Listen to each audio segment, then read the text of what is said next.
The distress ping came in at the worst possible time. Rowan had just finished patching the gray line's left thruster coupling, hands covered in coolant gel, when the console beeped twice and threw a blinking orange marker across his NAV screen. He wiped his hands on his work pants and leaned over to look. Bioharmonic signal. Frequency pattern, unknown origin. Distance, 11 kilometers, bearing northeast through the asteroid cluster. He stared at it for a moment.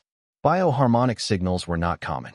They were not like the automated distress buoys that commercial ships dropped when they broke down. Those were clean, digital, precise. A bioharmonic pulse was something that living things produced, or something built to keep living things alive. He was in the outer ring of Dern IV's moon system, 3 days from the nearest outpost, on a standard salvage sweep. The job was supposed to be simple. Log any derelict hulls, scan for recoverable metals, file a report, get paid. Nothing complicated. He looked at the signal again. He went. It took him 20 minutes to navigate through the asteroid field. When the wreck came into view, he stopped the gray line and just looked at it for a while through the forward glass. The ship, if it could be called a ship, was enormous. It did not look like anything built in a factory. It looked like something that had grown. The hull was curved and layered, like dark bone over dark bone, with deep grooves running along the sides in patterns that almost looked deliberate. Parts of it had collapsed inward. A third of the structure was simply gone, blown open, the edges scorched black and fused into sharp curls of melted material. Whatever hit it had not been an accident. Rowan suited up, took his handheld scanner and a light bar, and crossed in an emergency pod. Inside the wreck, it was cold enough that his breath came out in small white clouds. The light bar threw pale yellow light across the interior, and he moved slowly, scanning as he went. He passed through a chamber that made his chest tighten, rows and rows of oval structures, each one roughly the size of a large cargo crate, and every single one of them was cracked open and empty. Or not empty, collapsed. The contents dried out and still. Eggs, he realized. Dragon eggs. Dozens of them. All dead. He kept moving because the bioharmonic signal was still pinging on his wrist unit, and it was coming from somewhere ahead. He found them in a small side chamber near what must have been the vessel's heat core, the only section still producing any warmth. 2 creatures, each barely the length of his forearm, curled together against the base of the heat core. They were unmistakably dragon young, scaled, fur-limbed, with folded wing membranes pressed flat against their backs. One had a wing membrane that was torn along the edge and crusted dark at the tear. The other had its eyes open but was barely moving, just shivering in long, slow waves. They were both looking at him. Rowan crouched down and stayed very still. His scanner hummed quietly. Malnourished. Dehydrated. Core temperature dropping. He knew what they were. He knew the politics attached to them. The Drakkari, the oldest dragon civilization in the known galaxy, fiercely private, fiercely proud, deeply hostile to outside interference in their affairs. He knew that picking up Drakkari young without authorization was a legal gray area at best.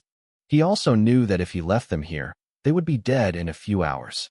He unzipped the front of his work jacket, tucked the smaller shivering one against his chest first, then carefully picked up the one with the torn wing. It made a sound, a thin, high, scratching noise, and its tiny claws pressed against his arm but did not break through the fabric. He walked back to the pod. Back on the gray line, he set them both on the padded floor of the med bay, cranked up the heat, and started pulling up every piece of xenobiology data his ship's library had on Drakkari physiology. It was not much. The Drakkari did not share medical data with outside species. He was going to have to figure this out as he went. He looked down at them. The shivering one had stopped trembling. It was watching him with eyes that were amber gold, clear and steady. The one with the torn wing had its head down, but its nostrils were moving, taking in his smell. Rowan sat on the floor beside them. He did not know what to say. He said it anyway. Okay, he told them quietly. Here is what is going to happen. I am going to keep you warm and figure out what you eat, and we are going to get you somewhere safe. That is the whole plan. It is not a great plan, but it is what we have. Neither of them responded, but the amber-eyed one blinked, very slowly, and shifted slightly closer to his knee. He stayed on the floor with them until both of them were asleep. Then he went to the console and plotted a course for Farhold Station, 3 days out. The fastest route he had. As the Greyline's drive spun up and the asteroid field fell behind, his long-range scanner caught something.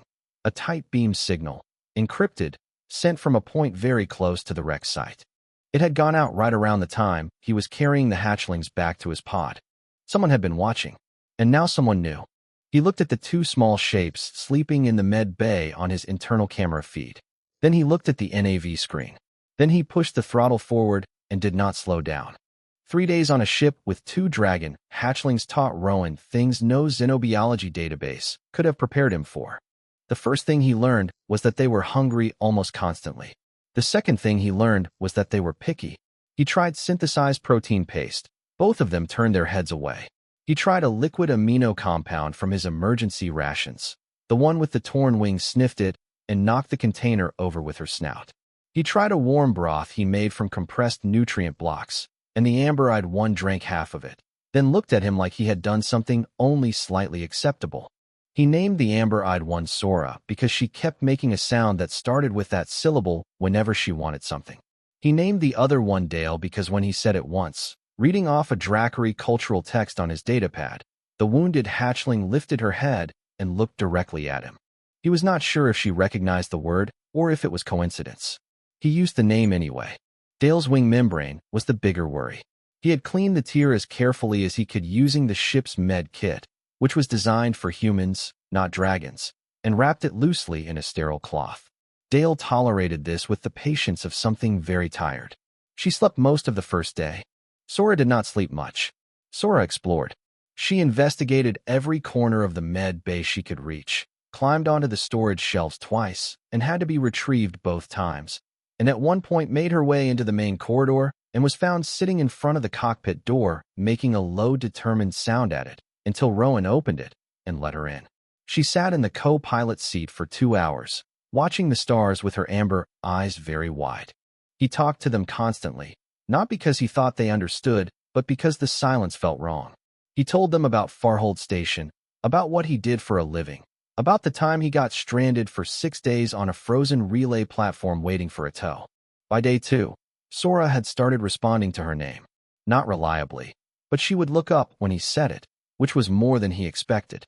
Farhold came into view on schedule, a mid-sized station built around an old mining rig, now expanded into a trade and medical hub.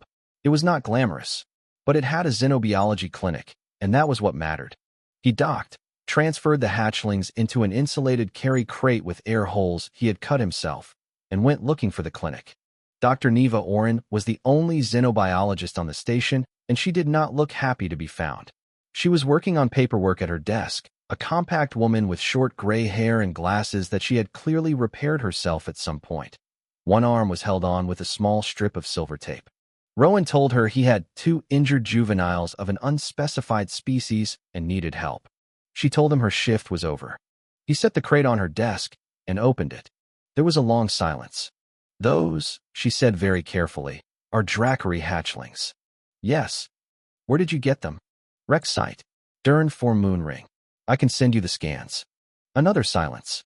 She took her glasses off, looked at the hatchlings without them, put the glasses back on. Sora had her front feet on the edge of the crate and was staring at the doctor with great interest.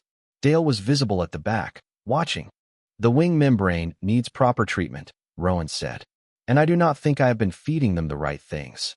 Neva looked at him for a long moment with an expression he could not fully read. Then she pulled a diagnostic scanner from her drawer and leaned forward. "Sit down," she said. "This is going to take a while." It took 4 hours. Neva worked with the focused energy of someone who had been waiting her whole career for exactly this problem. She treated Dale's wing membrane with a regenerative compound from her research stores. She ran blood panels on both hatchlings, cross-referenced what she found with Dracary biology papers so old and restricted she had to pull them from a sealed academic archive. She found a nutrient formula that Sora actually ate without complaint, a warm mixture of mineral broth and synthesized animal protein, adjusted to match the enzyme profile the scans showed. Dale ate more slowly, but she ate. Neva sat back and looked at Rowan. "You kept them alive for 3 days without any of this." "Barely." "No," she said. "Not barely. These 2 are in better shape than they should be, given what you had to work with." She paused. You know the Dracari are going to come for them. I figured. They will not come nicely. The Dracari do not do nicely. Rowan looked at Sora, who had climbed halfway out of the crate again and was chewing thoughtfully on the edge of his sleeve. I do not need them to be nice. I just need them to take proper care of these two. Neva made a sound that might have been agreement or might have been worry. That evening, Farhold's long-range sensors flagged an incoming contact. One warship, Dracari configuration, holding position just outside the station's legal boundary. A message arrived addressed to Rowan Calloway by his full registered salvage license name. He read it once, put it down, picked up Sora, who had fallen asleep on his arm, and held her carefully while he thought about what came next. The Dracari warship did not move. It simply sat at the boundary line like a very large and very patient threat. Rowan read the message 3 times. The language was formal, almost ceremonial, but the meaning was simple. Return the hatchlings immediately or face legal action under the Dracari Compact of Biological Sovereignty. There was no greeting, no acknowledgement that the hatchlings had been found in a burning wreck. No thank you. He sent back a single reply. He would meet with their representative on the station. Neutral ground. He did not ask for permission. Neva thought he was making a mistake. She told him so while they set up the station's small conference room. 2 chairs, a table, and a window that looked out into the dark.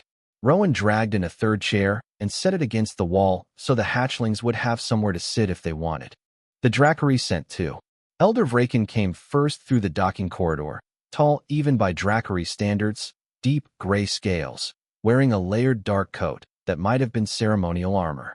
He moved the way old things with authority move, like nothing was expected to be in his way, and nothing was. Behind him was Council Eva, younger, lighter-scaled, gold around the edges of her eyes. She was the one who looked at the hatchlings first, for just a moment, before she arranged her expression back into neutral. Vraken did not sit.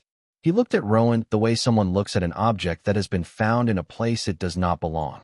You took what was not yours, Vraken said. His voice was deep, each word precise. I took 2 hatchlings who were dying in a cold wreck, Rowan said. I would do it again. You had no authorization, no legal standing. Under Dracari Compact law. Under Farhold Station law. Neva said from the corner, not looking up from her datapad. A distress signal creates a legal obligation of care for any registered rescue-capable vessel in range. Rowan's salvage license qualifies. Vraken looked at her the same way he had looked at Rowan. The hatchlings will be transferred now, he said. No, said Rowan. The room got very quiet. I want to see where they are going, Rowan continued. I want to know who will care for them. I want proof the injured one, Dale, will have continued treatment for her wing. When I have that, I will step aside. Vraken's expression did not change, but something in his posture shifted. He was not used to being told no. That much was clear. You named them, Eva said quietly. It was not an accusation. It sounded more like she was noting something that surprised her. I had to call them something. Before anyone could continue, Sora climbed out of the travel crate that Rowan had set on the table before the meeting. She walked across the table surface on her short legs, sniffed in the direction of Vraken, then turned and walked back to Rowan's side of the table and sat down on his forearm. She tucked her feet under herself, closed her eyes halfway, and simply stayed there. The silence in the room changed quality entirely. Vraken stared. Eva made a very small sound in the back of her throat, immediately controlled. Rowan had no idea what was happening. He looked at Neva. Neva was looking at her datapad with an expression of someone reading very fast. She looked up, and for just a moment her eyes were wide. Vraken spoke. For the first time his voice was not perfectly controlled. That is not possible. Elder, Eva said carefully. A hatchling does not choose across species. It does not happen. I am looking at it happening, Eva said. Her voice was still quiet, but there was something firm underneath it, something that was not asking permission. Vraken turned away from the table and walked to the far wall. He stood with his back to the room for a long moment. Rowan did not move. Sora did not move. Neva came to stand beside Rowan and spoke very low into his ear. Among the Dracari, in the first weeks of life, a hatchling moves toward whoever kept it alive. It is called the first choosing. It is instinct. It is considered one of the most binding things in their biology. She paused. It has never in recorded history crossed species lines. What does that mean for us? Rowan murmured. I genuinely do not know, she admitted. Vraken turned back around. His face was closed, controlled, but something behind his eyes was working through something he had not prepared for. We will resume this discussion, he said, and walked out of the room. Eva remained for a breath longer. She looked at Sora sitting on Rowan's arm. Then she looked at Rowan. What did you feed them? She asked. He told her. She noted it down and left without another word. That night, Farhold's sensors picked up 3 more Dracari warships dropping into the system. They joined the first at the boundary line, engines cold, waiting. Rowan sat in the med bay with the hatchlings and ate a cold meal and thought about what he was going to do next. He did not have a good answer, but he had learned over a long career that when you were out of good answers, sometimes a stubborn one was enough. He had a lot of stubborn. Rowan could not sleep, so he worked. He pulled up the Greyline's full scan record from the wreck site and went through it piece by piece on the station's larger analysis terminal, the kind with a proper display and processing power his ship could not match. Neva sat across from him with her own screen, drinking something hot and helping him parse the data. The Dracari Cradle ship had not failed. It had been hit. That part they had already suspected. But the more Rowan dug into the blast pattern data, the more a specific shape emerged, a pattern of impact points too precise to be random, too targeted to be an accident. Someone had known exactly which structural points to hit. Someone who had studied this class of vessel. Neva pulled up a weapons signature database from her research access and ran a comparison. It took time. When the result came back, she was quiet for a moment. Private military contractor, she said. A group called the Varen Collective. They operate in restricted biological harvesting. Rare species, genetic material, live specimens, black market research contracts. She turned her screen to face him. Dragon eggs and biological samples from Dracari vessels are listed as some of the highest value materials they have been suspected of targeting. Rowan looked at the match percentage on the weapon signature. High enough to be reliable. They destroyed an entire cradle ship for a cargo of eggs, he said. And they did not get everything, Neva said. She was looking at something else on her screen now, a different file, her expression shifting into something careful. Rowan, look at this. She turned her screen again. He leaned forward. It was a biological analysis she had run on both hatchlings as part of the initial health assessment. She had flagged certain genetic markers at the time without fully understanding them. Now she had cross-referenced them with a restricted Dracari biological record from an academic archive. Old, nearly sealed, but accessible through her research credentials.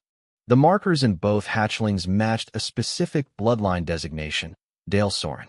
The file described it as a lineage documented in early Dracari history, notable for an unusually high rate of what the record called cross-bond capability, the biological ability to form deep social and cognitive bonds not just within family groups, but across community lines. In early Dracari civilization, this was considered the trait that produced their great unifiers, the individuals who ended internal wars and built the first cooperative councils. The Dale Soren line had been listed as biologically extinct for 214 years. Rowan read it twice. Both of them carry this. Both of them, Neva confirmed. Whatever that cradle ship was carrying, it was not a routine clutch. Someone was attempting to reintroduce this bloodline. The eggs were the attempt. These 2 hatchlings survived. They sat with that for a moment. The Varen Collective did not attack that ship by accident, Rowan said slowly. They knew what was on it. Genetic material this rare on the black market would be worth more than most colonies earn in a decade, Neva said quietly. Rowan thought about the encrypted signal that had been sent from near the wreck site right after he picked up the hatchlings. Someone had seen him leave with them. That someone was likely connected to the people who had destroyed the ship. He printed the analysis and the weapon's signature data to a sealed file, then pulled Eva's station contact number from the meeting records. He messaged her directly, not Vraken. She came alone, which told him something about her judgment. He laid out everything without drama. The weapon match, the bloodline identification, the likely connection to the encrypted signal. He gave her the sealed file. Eva read it standing up. She did not move through most of it. When she finished, she set the datapad down on the table and did not speak for a while. You could have used this as a bargaining tool, she finally said. Yes, Rowan agreed. But you did not. I told you what I want. I want the people who destroyed that ship to be caught. I want Sora and Dale to be safe. That is the whole list. He leaned back in his chair. This information helps both of those things. Holding it back would not help either. Eva looked at him for a long moment with an expression he was starting to learn meant she was recalculating something she had assumed. She took the file.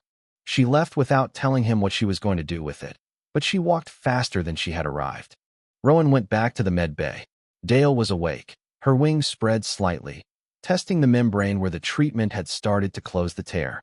She looked at him when he sat down, then looked away and kept moving her wing in small, careful increments, working through the range of motion like she was doing physical therapy and she had assigned it to herself. Rowan watched her and thought about a bloodline 200 years lost, and two small creatures who had survived a burning ship against every odd, and a signal sent in the dark by people who wanted to finish what they had started. His station comms beeped. Incoming contact. Unknown vessel. Stealth configuration, decloaking at the edge of the system. Not Drackery. He looked at the hull profile as it resolved on the sensor screen. It matched the Varen Collective Contractor class. They had followed him to Farhold. The contractor ship called itself the Pale Meridian, and it sent a message within 10 minutes of arriving. The message was addressed to Rowan by name. The voice on the recording was calm, professional, and completely indifferent. It said, "The two hatchlings aboard Farhold Station were biological materials taken from a contract site. Their retrieval was a professional matter, not a personal one. Rowan would be compensated fairly if he cooperated. He had 2 hours to consider." Then the station's communication relays went dark. The Pale Meridian had jammed them. Rowan looked at the sensor screen. The 4 Drackery warships were still sitting at the boundary line, engines cold. Under Drackery law, they could not fire on a vessel in neutral station space without a formal declaration, which required authorization from High Command, which would take hours they did not have. The Pale Meridian had clearly studied Drackery protocols. They had built this situation carefully. He had 2 hours and no warship and a station staffed by 38 people and 2 dragon hatchlings, and the only assets he had were a salvage ship and a deep familiarity with broken, awkward, improvised machinery. He started working. Farhold had been a mining rig before it became a station. That meant it had infrastructure most trading posts did not. Industrial docking magnets rated for heavy or haulers, a mining laser array on the outer ring, 3 derelict or freighter hulls still moored to the old extraction platforms on the station's dark side, and a power grid that had been rerouted so many times over the decades that it ran through nearly every structural layer of the station. Rowan got Farhold's chief engineer, an older man named Russ who had worked the station for 20 years, and laid out what he needed. Russ listened without interrupting.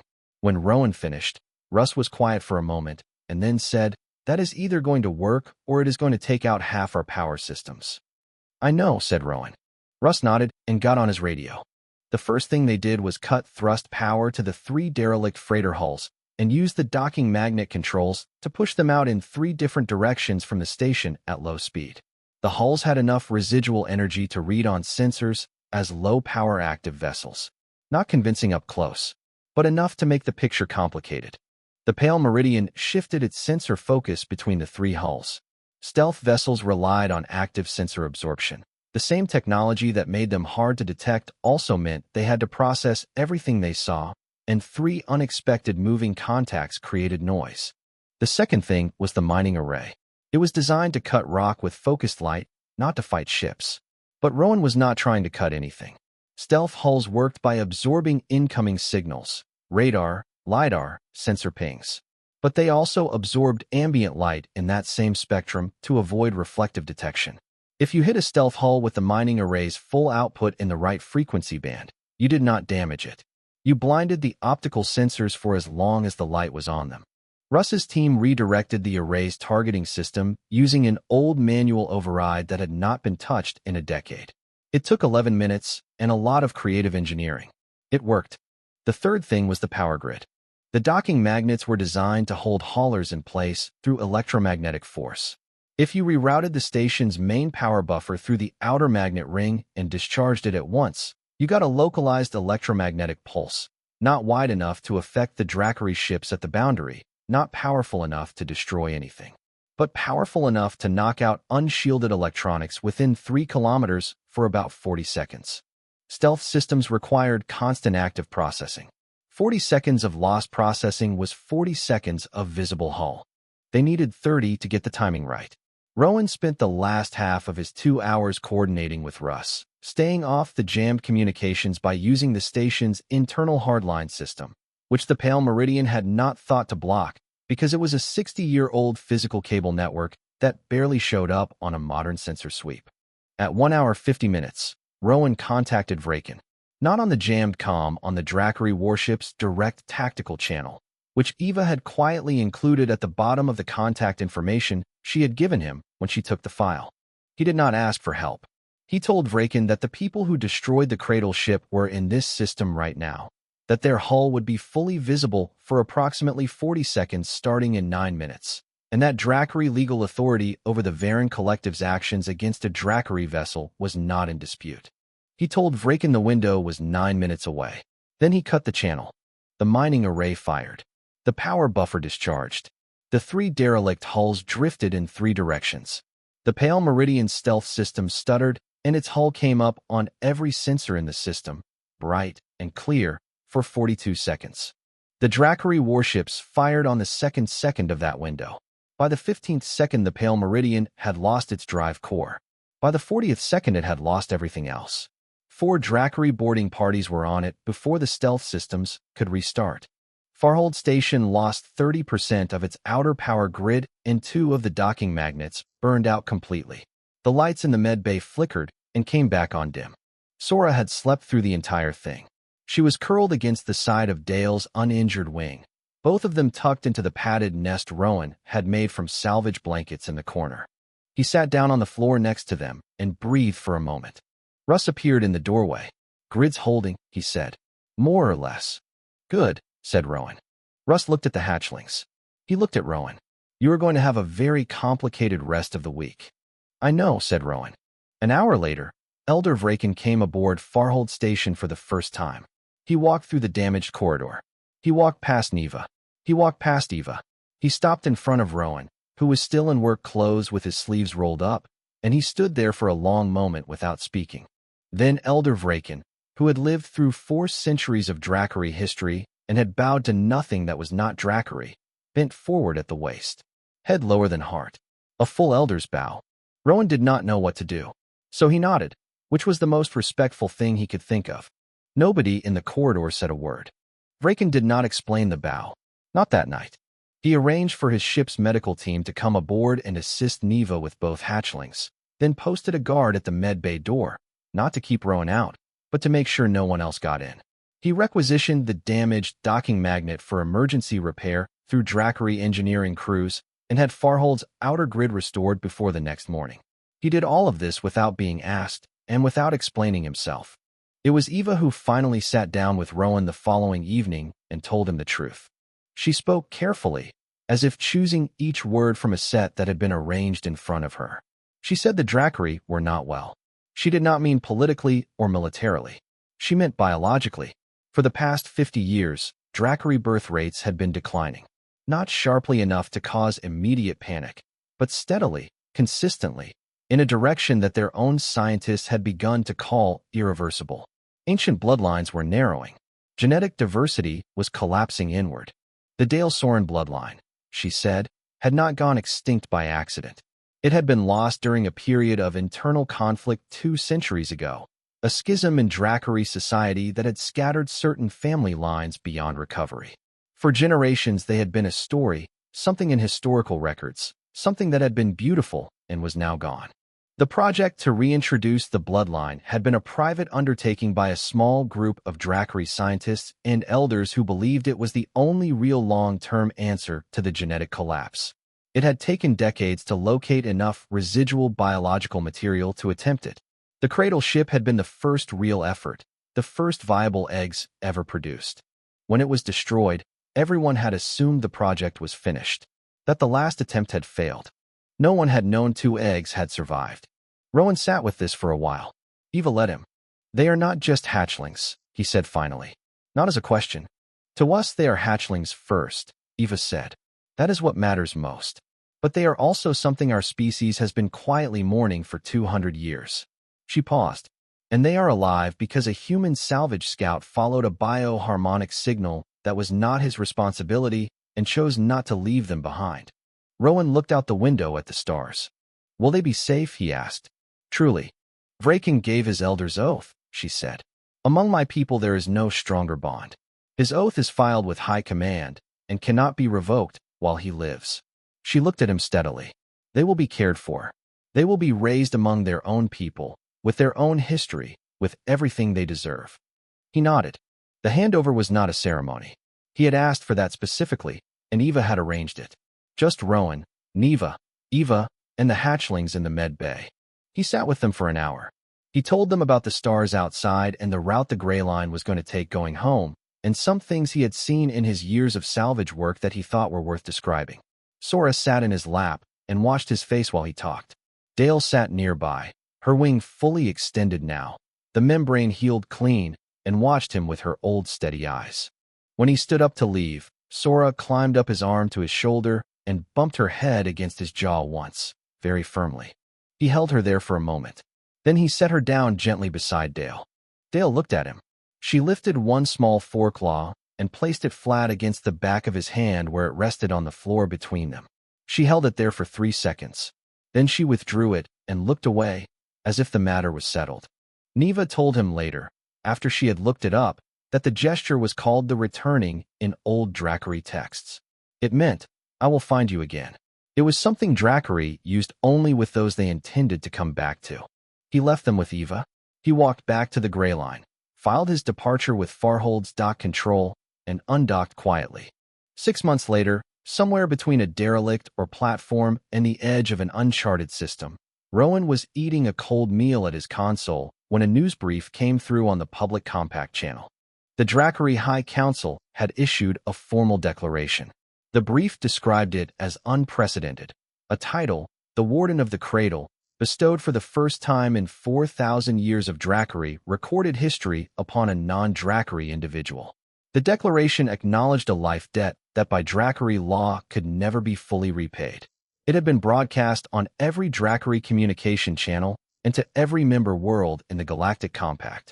The political analysts spent 2 weeks trying to figure out what it meant for interstellar relations.